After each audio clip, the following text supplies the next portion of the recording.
Welcome to the Myrna Method live stream. I'm registered Dietitian Myrna Haag.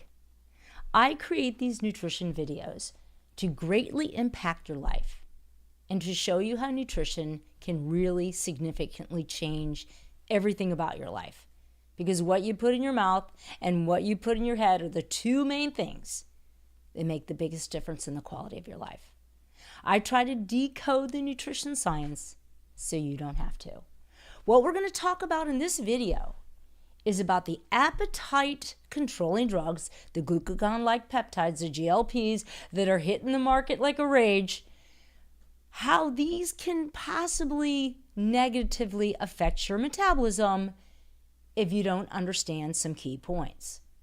So Sam, if you'll take us into the PowerPoint, let's get. So why appetite-controlling drugs decrease your metabolism? That's the big thing we're going to go over. Because they do, if you are not figuring out how to get it so they don't. Bottom line, I want to make it clear, losing weight does not fix obesity. It just means basically you're losing weight. But bottom line, if we're not free from food addiction, weight gain is inevitable. And I hate to say that because a lot of people say, well, just stop eating. Why can't you? Well, it's just not that easy because addiction is alive and well. And food is a prime candidate to get us there. Unlike drugs and alcohol, where you can pretty much walk away from it, you're not going to be walking away from food. And bottom line, we use weight loss drugs because it's saving lives. Drugs get us there without the struggle. And it's not just about that I'm just lazy and I can't figure it out and I'm not smart enough. Addiction draws you into this chemical mayhem. So it's really about being free from food, free from the work involved in trying to get through that struggle, free from attitude on lifestyle and diet, free from frustration and struggle. Totally. It's the biggest craze going. And honestly, as a dietitian, I've got to be honest, I've recommended GLPs to patients, especially patients that I think in the next 3-5 years, there's going to be a really high chance of some kind of irreversible event. Cognitive decline, which I'm going to talk about in this video. I talk about in all videos how not eating a certain type of balanced diet can trigger cognitive decline, type 3 diabetes, which I'm going to explain again in this one because it's so important. And taking GLPs to lose weight does not mean you're going to reduce your risk of some of these metabolic diseases. At first you will, right? Because you're going to get the weight off, and that's always going to be an added benefit, which is why certain patients I'm recommending the GLPs, because quite honestly, I see cognitive decline, heart attacks, and diabetes complication in their near future, and we're just darn right struggling with trying to get the weight off.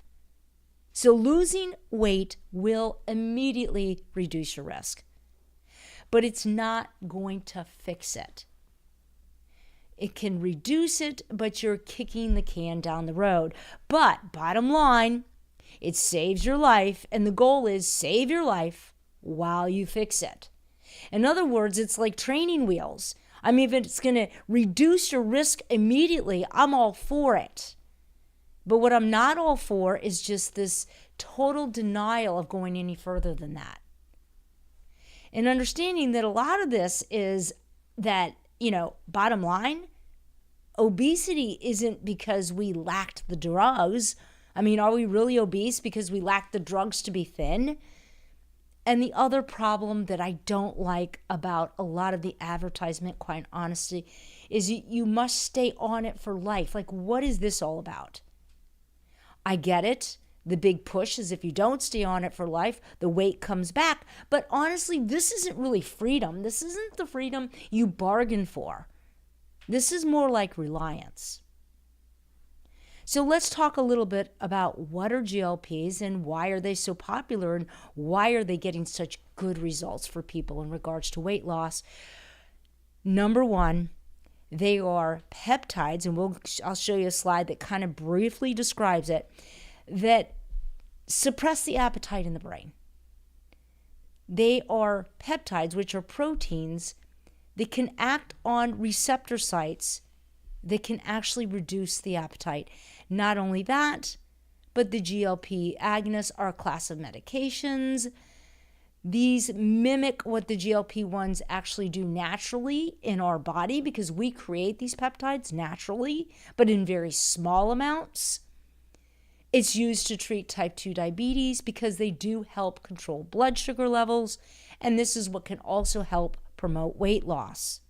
And by the way, this is obviously going to reduce your risk for cardiovascular events. So let's get a little more into the biochemistry on these GLPs.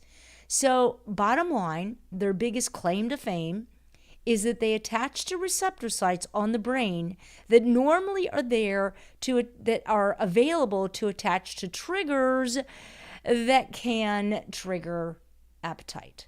So these little receptor sites are really there to have certain signaling to do things in the body, either suppress the appetite or increase the appetite.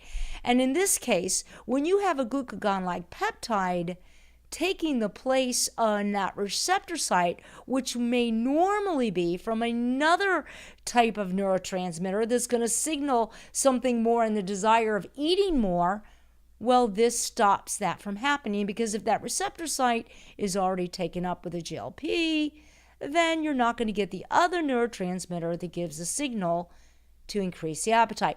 And the one I talk about a lot, because it's one of the main food addiction triggers, is when your muscles get low on carbs. Muscles like to have a certain amount of glycogen, glucose, gen storage. And when that glycogen level gets low, muscles can actually signal the brain, these neurotransmitters, to crave more carbs. It's a little part of food addiction that we can actually fix by knowing how to properly eat carbs at meals, not eliminate them. So if you're eliminating carbohydrates, especially if you're active, this in itself can trigger transmitters to attach to these receptors in the brain, regardless of the fact you just ate a meal loaded with vegetables, roasted in oil, tons of calories, very low in carbs. Muscles demand those carbs. So even if you ate a meal full of calories, it feels like you just can't seem to stay away from the carbs. And when I look at some of the people that are on these GLPs, and I'm going to look at this celebrity here, because this is what I think is going on in his case. And he gives a little verbiage at the bottom, and let me read it to you because he shows his picture where he's definitely lost some massive weight. I'm not going to say how much, but looking at him could easily be anywhere from 80 to 100 pounds. And here's what he states. People don't understand that being fat is not a choice. And to some degree, I would agree with that, because addiction doesn't feel like that's something you're choosing. As he states, it's something that your body is out of whack. And weight loss medications puts your body in whack. He goes on to say, what's different is what the drug actually does for you, which is, I don't feel like I'm dieting. I feel like a normal person. I can go and have dinner with friends, and I don't have to eat every piece of bread on the table. And then I don't have to go home and have ice cream when I'm done with dinner. Well, this is exactly what I'm referring to when I talk about low glycogen, because you know what? You're dieting, and maybe you have insulin resistance, and we'll talk about that next. So you aren't really having much luck getting carbs where they're supposed to go, like in muscles, and they tend to be more stored in fat cells. But bottom line, muscles are not happy, and they're triggering, because of the low diet of low carbs, they're triggering that brain to go home and eat the ice cream. They're triggering that brain to eat every morsel of bread on the table. And when this celebrity is on his GLPs, it is taking up that receptor. So sure, there's still low glycogen in the muscles. Sure, we haven't learned much how to eat, because we're thinking if we just take out of the carbs of the diet, we're going to solve the problem. But all you've really solved is the messaging that's coming from the muscle that says, hey, we want more carbs, can't seem to get on that receptor site because that GLP is on it. So everybody says, well, isn't this wonderful? Well, in a way, I think short term, maybe it really can be, because if I have somebody I'm really worried about losing limbs because of diabetes implications, you better believe I want them to lose that weight quick. But this isn't something that's going to last, because you're using a drug, okay, to curtail some biochemistry that's going on in the body. It looks like it's the saving grace for weight loss, or I should say for obesity. I'm going to say it definitely loses weight, but you're not fixing the obesity problem, which is getting rid of food addiction, which, by the way, can be done very easily. But it definitely does the job of what it's designed to do, which is get the weight off. But what we have found with these glucagon-like peptides is they also are attracted to other receptors in other tissues in the body. Arteries have receptors for these GLPs, even other areas like the liver, the kidney, pancreas, even the vagus nerve. All these other areas of the body have receptors, and these GLP-1s, when you're taking them through an injection, remember, you can actually naturally have your body make GLP-1s, especially with protein and fiber. They release small little amounts, and yes, they can have the same effect as giving you that satiety, the portion control. But when you're taking mega doses, we don't really have the full story long term. In other words, these GLP-1s can attach to the pituitary, which that can affect hypothyroid. We're not really sure the negative or positive, but I think we're going to have to wait and see long term what the real shakedown is. But bottom line, yes, there's other receptor sites in other areas that these GLPs attach to and affect other biochemical pathways from blocking, not actually happening like they should, which maybe in regards to some things it may be a positive, but maybe to some things it could be a negative. Like I said, we don't have the full science on it. But when I'm working with my patients and I'm trying to get them to understand, we can actually create our own GLPs if we know how to eat protein and fiber in the diet correctly. We can create small little amounts. I'm all about a balanced diet of protein, fiber, carbs, and fat. That's what I talk about in most of my videos. In this video, I want to just show two things. Number one, that these GLPs are not really going to be the answer long term. They do control portion. They give you this sense of feeling free, because a lot of people say, wow, I get to go to my favorite restaurant. Now, it isn't like they're going to their favorite restaurant eating anything and everything. They're going to their favorite restaurant and they're eating small little amounts of what they love. So before they go to the restaurant, and as this celebrity states, he's going to eat every single morsel of bread on the table. I get it. Or, I'm going to eat the whole entree and more. But when you're on the GLPs, what happens is you're still eating the same foods, but maybe it's 2 bites of the bread, maybe half of the entree. You're just not interested because the food addiction is not there. So to some degree, I get it. It's very freeing because you get to go out with friends. You get to actually enjoy yourself. There's no food noise. But there is that dependency on pharma. And there's also dependency on food companies, because don't kid yourself. The more people that get on these GLPs, the more the food companies are going to figure out how to make the food even more addictive. And bottom line, just because you're eating smaller portions doesn't mean that you're really getting everything nutritionally that you need. So when we really look at weight loss, the main point I'm really trying to make is that it really doesn't fix it. Because when you get off the drug, the weight's coming back. So bottom line, it's a good quick fix. And for some patients, honestly, I see it as a life-saving tool. But it's not something you're staying on and that's it, because it's a tool. And with these pros and cons, like I said, the jury's not out yet, but for me as a dietitian, I'm getting weight off. And I'm getting patients that I'm honestly scared in the next 3 to 5 years, there's going to be an event that's not going to be reversible.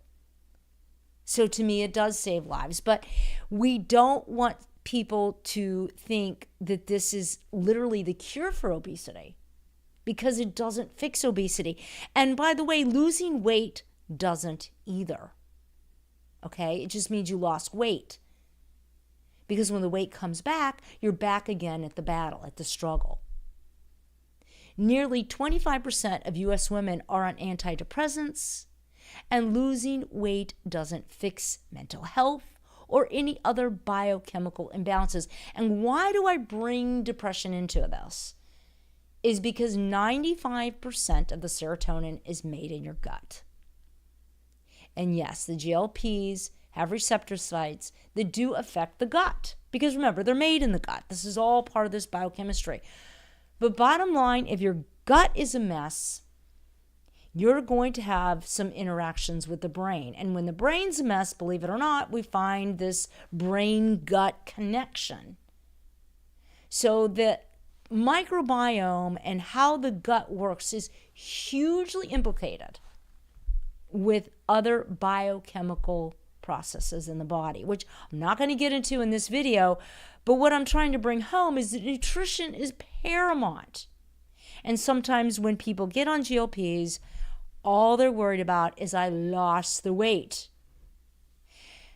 And I'm going to talk to you a little bit about losing the weight, and I'm going to get to that next, is how this can affect your metabolism and can make it even more difficult when you get off the drug. And bottom line, as I said before, you may lose pounds, but you can still have inflammation, depression, and metabolic dysfunction. When I think about metabolic diseases, I'm going to pinpoint them right down for you. Type 2 diabetes, type 3 diabetes, which is cognitive decline, heart disease, even high blood pressure is in the mix when we think of metabolic syndrome, and again, obesity. So all of these are considered metabolic diseases, and the main thing I want to bring home here is these are dietary diseases. I have to say that one more time. All of those are dietary diseases. We get the diet right, and your risk for those diseases go away. Just because you're losing weight, I'm excited for you, because God knows if I can get the weight off, I do get the risk down. But it doesn't mean that it's going to be anywhere remotely the same as when you do it with the right diet. And thin people, by the way, they still get diabetes. So let's talk about diabetes and insulin resistance. Insulin resistance is just diabetes maybe a decade prior. So what is diabetes and what's the root cause of the disease? Well, every time you eat a carbohydrate, it breaks down into glucose, and the goal is with glucose is to get inside the muscle. Like I said, muscles want glycogen. They want stored glucose. It's part of the biochemical process of what muscles require to be at their optimum best. Doesn't mean they have to have glucose. It means that for you to be your optimum best, energy-wise, health-wise, there is a certain way that you should eat, and believe it or not, it has to do with getting the right amount of protein, fiber, carbs, and fat. Not just for the day, but also at the meals. Now, a lot of people like to think they can make that percentage up, but there's science to show you that you really can't. And if we're going to get on the topic of food addiction, huge science on not getting these macros correctly balanced creates food addiction. And I explained to you one in particular is when muscles get low in carbs. It triggers the brain to crave more carbs, like our celebrity friend. That's what's going on. Every time you eat a carbohydrate, it breaks down into glucose, and the goal is to get inside the muscle and also in certain neuronal cells in the brain. In order for that to happen, the pancreas releases the hormone insulin. And insulin's goal is to attach to a receptor site that sits on the muscle cells, also a receptor site for insulin that sits on the brain cells. But what happens is that receptor site becomes disabled. It actually gets all gunked up. And when that receptor site's gunked up, there's no way that muscle is getting the message to allow the transporter that sits inside the muscle to the surface of the muscle cell to allow the sugar inside the muscle cell. So the only way that muscle is getting sugar is when insulin attaches to the receptor site, talks to a messenger who talks to another messenger, and allows the transporter to come to the surface and allow the sugar in the muscle cell. But here's what goes haywire, is when that insulin receptor site becomes disabled because of too much excess fatty acids. Excess fatty acids that accumulate in muscle cells. And you can Google that one. Excess fatty acids that accumulate in muscle cells disable the insulin receptor site. And they do that by changing into a type of fat called a ceramide. And I've often referred to these ceramides because they can actually travel and affect other areas like heart tissue and arteries, and they're very arthrogenic. They can cause plaque on their own.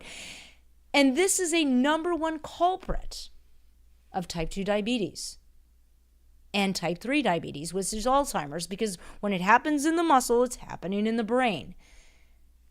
And bottom line, this is a dietary disease. Now, they're talking about, well, just don't eat a lot of carbs, and I get that, but you're only dealing with the symptom. You're not getting to the root cause, which backs up the whole idea that you can be on these GLPs. Yes, you'll lose a lot of fat cells, so initially your labs are going to look great because fatty acids are coming from too many fat cells, you're just too fat, or excess fatty acids can come from too much dietary fat. You're supposed to have healthy fats like avocados and nuts, but when you're doing them in excess, like excessive seed oils, excessive nuts, when you're not eating a balanced diet of the right amount, then these excess fats, dietary fats, can cause a disruption and can lead to type 2 diabetes. So when you're losing a lot of weight, and it's going to show up great because we're losing a lot of fat cells, so we'll have a lot of less fatty acids, but eventually you're just kicking the can down the road because unless you understand how to fix the diet, you're not going to fix the metabolic diseases.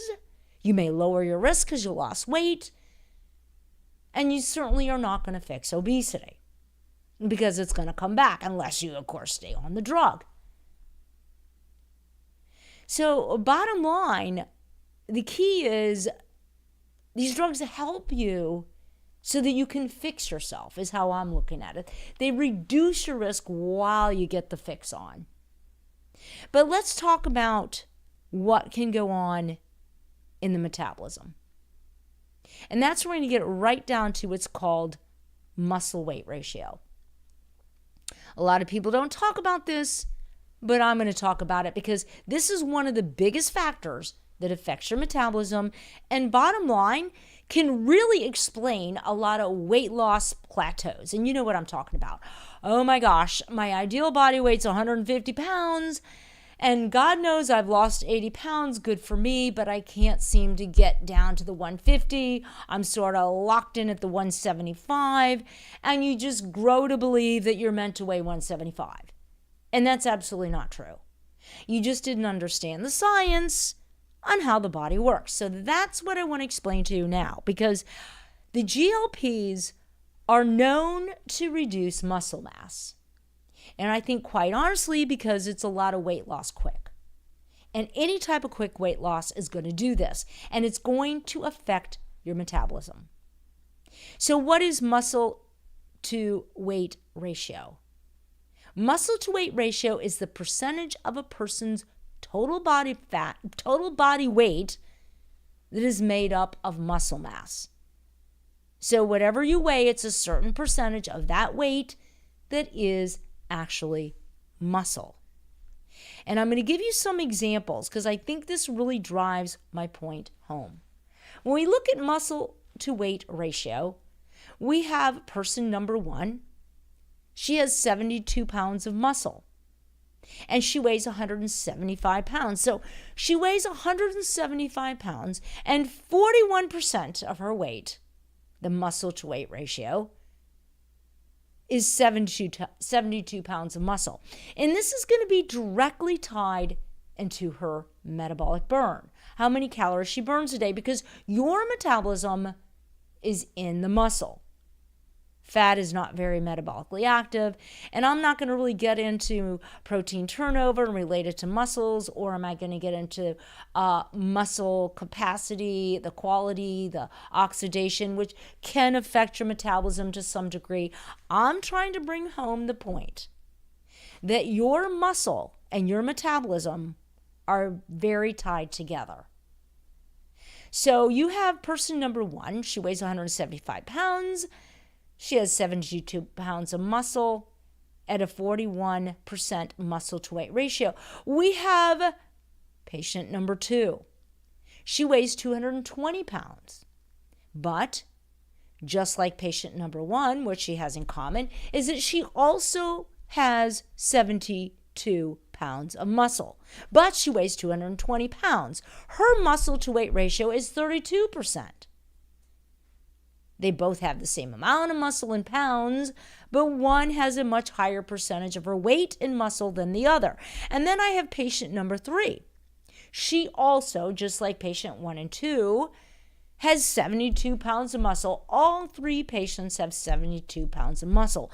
But patient number 3, she weighs 265 pounds. And her muscle to weight ratio is 27%. So what I want to show you with this is the different metabolic burns.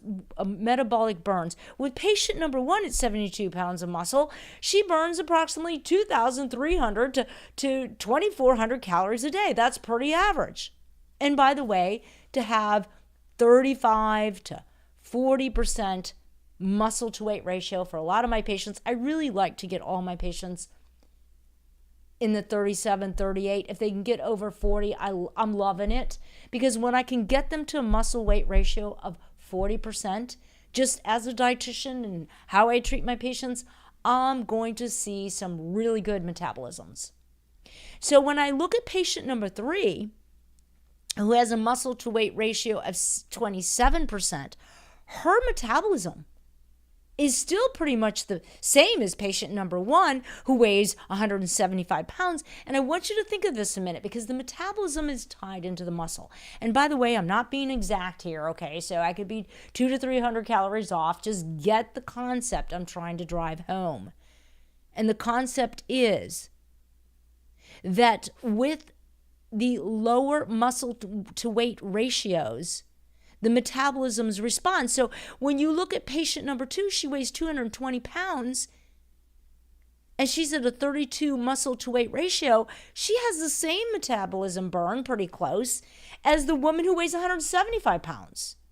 And what's worse even yet is the person who weighs 265 pounds with a 27% muscle to weight ratio. Her metabolic burn, what she burns daily in calories, is pretty doggone close to the woman who weighs 175 pounds. So it's kind of almost a little bit skewed, isn't it? Because you're looking at the same metabolism based on the same muscle mass, but with different body weights. And what makes the difference is the higher percentage of fat. But I don't focus on the fat. I want to focus on the muscle. Because if we focus on just losing weight and we focus on just losing fat, then we could be in this scenario here. So I want to talk about the patient that weighed 265 pounds. She had 72 pounds of muscle. She was 27% muscle to weight ratio. She goes on a diet and she gets down to 175 pounds. She goes from 265 to 175, but she didn't change her muscle to weight ratio because maybe she was only concerned about losing massive amount of weight, and she did. She lost a lot of weight too fast, and this can happen because you can lose muscle mass. So let's just say she kept her muscle to weight ratio pretty much the same, but her metabolism is going to be very different. Because if you're 175 pounds, which she is now, with a muscle to weight ratio of 27%, your metabolic burn is like 1,400 to 1,500 calories. Now, you weigh the same as patient number one, your friend over here who weighed 175 pounds, but you don't have the same metabolism because you ate away your 72 pounds of muscle. Because as you lost the weight in this patient, she got down to 48 pounds of muscle. Now, she feels like she looks pretty good, and I'm not saying she isn't at a reduced risk for some of these diseases because she got it off fast, but she just kicked the can down the road because she's going to have a really tough time getting from 175 pounds down to her ideal body weight, which is 150 pounds. Maybe 150 pounds is really where she wants to be. But that's going to be really tough with a 27% muscle to weight ratio because her metabolism is only at about 1,500 calories a day because it's linked into the muscle to weight ratio. So she basically has a metabolism of a person who weighs 120 pounds. Because a person who weighs 120 pounds and has a muscle to weight ratio of 40%, then they're going to have a metabolism of 1,400 to 1,500 calories. But remember, they weigh 120 pounds. This is going to be a huge weight plateau for her. And so many people struggle with this, and they just, besides starving themselves, now, if they took some more GLPs and maybe could only eat 800 calories a day, maybe she'd get down to her 150 weight, but she can't stay there. Because then the metabolism falls even more because she might even lower the muscle to weight ratio down to 22%. And then she's stuck with a metabolism of what a person who weighs 90 pounds should be, even though she weighs 150. It's unsustainable. So the point I'm bringing home here is how important this muscle to weight ratio is. Because she's gotten her goal weight. Well, really, her goal weight's 150 pounds, but she got to 175 pounds really tough because she's got a muscle to weight ratio of 27%. She's literally at a set point. She can't seem to get below 175 without literally starving herself. But her ideal body weight may be 150 pounds, but she's really got the metabolism of somebody who weighs 120 pounds because of the muscle to weight ratio. So when we're looking at comparison, and I'm going to bring the two up so you can see visually on your screen, and if you're just listening to me and as a podcast mode, then I'll kind of explain what somebody's looking at, is I'm showing the side by side of the woman who's 72 pounds muscle and she weighs 175 pounds. And then the woman who's 48 pounds muscle, and she also weighs 175 pounds. So you have two individuals who weigh the same, but both with totally different muscle to weight ratios. And by the way, both with totally different metabolisms. So I think this is what can happen with a lot of quick weight loss. Is people can lock into this lower metabolism. And when I think of a bodybuilder, and I kind of want to give this comparison because of the tragedy I see with my patients who are morbid obese and come to me in tears saying, people think I'm eating massive amount of calories. My doctor doesn't believe I don't really eat as much as I look for what I weigh. And I think this slide's going to really bring that point home. I use a bodybuilder, and I'm showing that this bodybuilder weighs 220 pounds, and he has 121 pounds of muscle. He's literally at a 55% muscle to weight ratio. Wow, that takes many, many hours at the gym. And trust me, his metabolic burn is anywhere from 3,500 to 4,000 calories a day. Now, 3,500 to 4,000 calories a day is a number that is typically calculated and associated with a person who weighs 300 pounds, but they give no regard to the body composition. A person who weighs 300 pounds, a lot of people think, well, they're probably eating 3,500 to 4,000 calories. This is not true. Because until you get their body composition, until you know their muscle to weight ratio, this is false. And unfortunately, our medical community isn't getting this. Because they're looking at 300-pound people and they're thinking, oh my God, you must be eating 4,000 calories a day. And if you go back to my example where I show you that a woman who weighs 265 pounds has a 27% muscle to weight ratio because she's probably spent her whole life dieting and rotating on fasting. You know, she fasts so she doesn't eat any protein or anything all day. She eats one meal a day, which I'm not an advocate of this because of exactly what I'm showing you here can happen.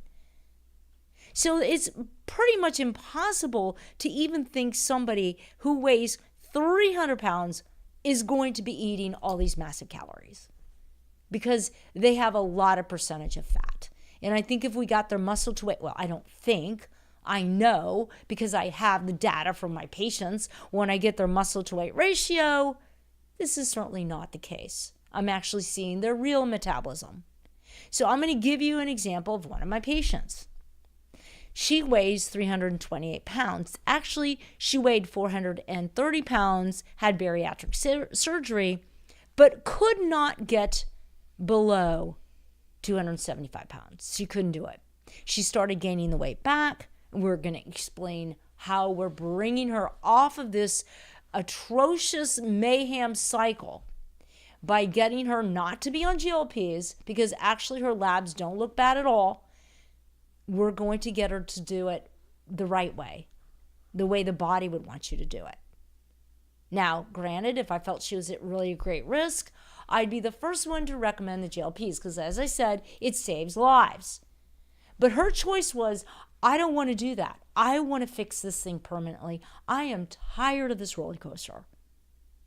So she weighs 328 pounds. She's actually lost some weight, but not muscle. Okay, because I won't allow her to lose muscle. She's at 77 pounds and she weighs 328 pounds. Her muscle to weight ratio is 24%. I want to let you know that a month ago it was at 22%. So her muscle to weight ratio is going up. So she was actually at 335 pounds and now she's not lost any muscle. So as she loses weight, we want to hang on to 77 pounds of muscle. But when I calculate what is 77 pounds of muscle weight ratio, what is the average weight of somebody would weigh for that? And it's about 180 pounds. So she has a metabolism of a person who weighs 180 pounds based on her muscle to weight ratio, 24%. So her metabolic burn, calories she burns a day, is probably 2,100 to 2,300, give and take a few. Now, when I get her on a balanced diet, when I get her protein, fiber, and carbs the way they should be eaten, we are actually at about 1,600 calories a day, 15 to 16. So she's actually regulating her appetite and her metabolism. She's free to go to dinner. She's free to eat whatever she wants because she's doing it the natural way. But bottom line, her metabolism, even though she weighs 328 pounds, is that of a 180-pound person. When she gets to 180 pounds, she's probably not going to get less than that unless we get that muscle weight ratio up more. So hypothetically, 275 pounds, when she could not lose weight below 275 pounds without starving herself. So she said, here's what happened to me. I had bariatric surgery and I lost that 100. And then I started to gain weight back. Well, she was on hypocaloric diets. Nobody paid attention to nutrition. The only thing they cared about with this woman was lose it, lose it, lose it. 275 pounds, she was probably at a muscle weight ratio of 20%. I want you to think about that a minute. So at 275 pounds, she was eating away at her muscle. Nobody was paying attention to building that muscle weight ratio. So she probably had 60 pounds of muscle. So this would be the same metabolism of a person who weighs 150 pounds, and yet she weighs 275, because the metabolism is tied to the muscle. So really only 1,700 calories a day, and she's gaining weight. So that's why she couldn't get below the 275, because it was tied into this muscle weight ratio. So her set point was really, and imagine this, you have bariatric surgery, you go through all that trouble, and you can't drop your weight below 250 pounds. And this happens with a lot of people that have bariatric surgery. Now, if she was willing to get on the GLPs, if she was willing to drop her calories to 800 per day, then yeah, she would drop that weight. But that's not sustainable. And the worst part about it is nobody's actually looking at the muscle to weight ratio, so she's probably screwing up her metabolism in the long term. And once again, it's not sustainable. It's not even sustainable nutritionally. So, bottom line, what we want to do is we want to just get her to do 1 to 2 pounds a week of fat loss. Hang on to as much muscle as you can. We've got her exercising in a chair because I don't want to put a lot of stress on her joints. Got her moving because we're trying to increase those mitochondria, and we're balancing her in the Myrna method, which is just what I do when I bring patients in and I just teach them how to eat right. That's basically it. It's no big magic there. But she's 100% satisfied. She gets to be as free as the other people. She's free from food, free from the noise, because you can balance those macronutrients to do that. And her glycemic control is controlled. She's also a diabetic. We are doing it. And all she has to do is wait it out, because she's happy, she's satisfied. Her muscles aren't dinging her for more carbs, because I have her eating literally 45% of her diet of carbs, but we're balancing them, right? So her body is giving us 1,500 calories a day at a perfect satisfied ratio. And in 1 month, she took her muscle to weight ratio from 23 to 24. And every single month, we're tracking that. We don't want her to lose those precious 77 pounds of muscle. And God, if we can get that up higher, we're going to try. She is burning 700 calories a day. Got a little misspelling on calories there. That's a typo. But bottom line, at the end of the day, there is a big difference between eating healthy and balanced. And this is what I talk about in my program, where I help people as a dietitian learn how to do this naturally. So the biggest takeaway that I wanted to stress was the muscle to weight ratio. Losing weight too fast can lower muscle to weight ratio, decreasing your metabolism, making it impossible to maintain your leanest weight. Like patient number 3, who wanted to get down to her ideal body weight of 150, but she's stuck at that plateau because of this muscle weight ratio. Now, she could drop her calories down to 800. No doubt she's going to get down to that 150, but she's going to have to stay on that drug that keeps her calories really low. But it's not fixing obesity. And quite honestly, as a dietitian, because I know how nutrition can impact your world, because everything you put in your mouth makes a huge difference in your health, I know it's not sustainable. And losing really approximately 1 to 2 pounds of fat per week, that saves muscle. Boy, people don't like to hear that. But if you're on a sustainable program and you're free from food addiction, then all you got to do is wait it out. And you want to remove food addiction by knowing how to eat. Bottom line, yes, you got to exercise to a certain point to keep that muscle to weight ratio where it needs to be. And protein grams are important.